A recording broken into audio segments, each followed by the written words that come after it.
Halo semuanya, ayo kita mendongeng kembali bersama Papau hari ini.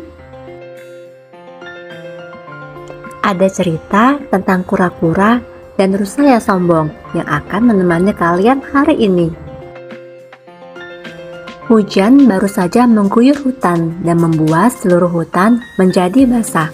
Beberapa binatang hutan malas untuk keluar dari sarangnya karena udara yang dingin. Terkecuali seekor kura-kura yang berjalan perlahan meninggalkan sarangnya. Dia harus keluar dari sarang agar bisa mencari makanan untuk anak-anaknya. Kura-kura berjalan perlahan, satu demi satu langkah dan tidak memedulikan tanah yang basah akibat hujan. Hutan terasa sepi, bahkan burung-burung yang biasanya terdengar suara kicauannya kali ini tidak terdengar. Hanya suara gemerisik dahan pohon saja yang terdengar jelas. Langkah kura-kura terhenti saat seekor rusa terlihat berjalan mendekat ke arahnya. "Minggirlah, kau mengganggu langkahku," kata rusa dengan nada kesal. Kura-kura kemudian bergeser, tapi karena gerakannya begitu pelan, rusa pun menjadi kesal. "Tidak bisakah kau berjalan lebih cepat? Aku sedang terburu-buru dan kau menghalangi langkahku," ucap rusa kesal.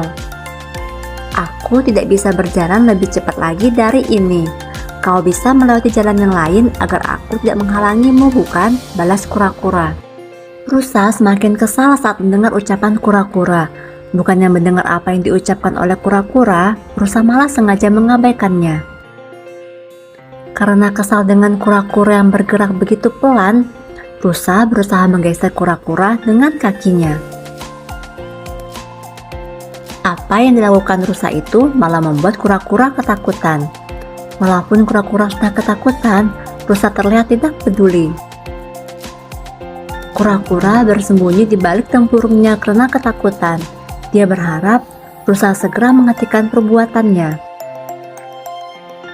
"Berani-beraninya kau membuatku kesal. Aku paling tidak suka jika ada yang membuatku kesal," kata rusa masih sambil menendang-nendang tempurung kura-kura. "Aku akan segera pergi, tapi berhentilah menendang-nendang tempurungku," minta kura-kura yang merasa pusing akibat perbuatan rusa.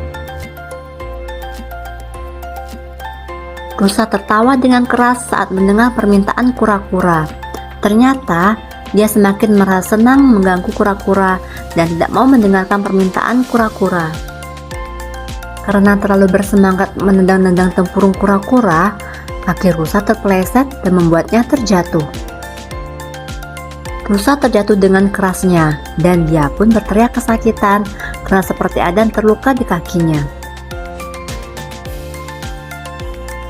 Rusa berusaha bangkit walaupun dengan susah payah. Kakinya terasa nyeri dan membuatnya sulit untuk berdiri.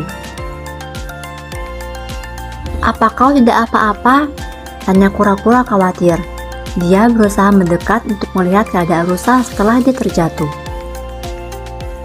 Rusa merasa malu karena kura-kura masih menanyakan keadaannya, padahal dia telah berbuat buruk padanya tadi. "Sepertinya kakimu terkilir. Apa kau bisa berjalan dengan baik?" tanya kura-kura lagi.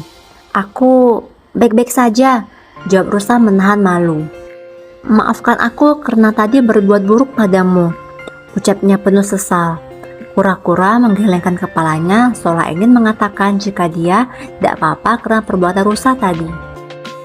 "Tidak apa-apa, aku tahu jika gerakanku memang kadang suka membuat yang lain kesal," balasnya sambil tertawa. "Tidak, kali ini memang aku yang salah. Aku terlalu sombong. Aku benar-benar menyesal," ucap rusa. Kura-kura kemudian mendekat pada rusa dan mengusap kakinya yang terluka. "Aku punya obat untuk mengobati lukamu.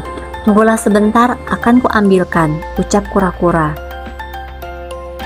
"Naiklah ke punggungku agar kita bisa berjalan lebih cepat."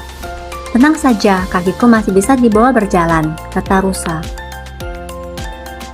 Rusa kemudian menaikkan kura-kura ke punggungnya dan membawanya berjalan.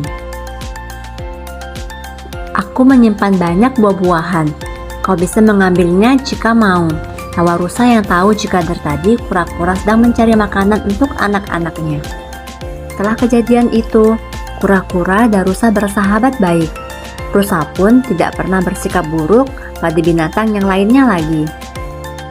Tidak hanya rusa, kita semua juga harus bersikap baik pada siapapun ya. Terima kasih telah mengikuti cerita Papau hari ini. Tunggu cerita Papau selanjutnya ya.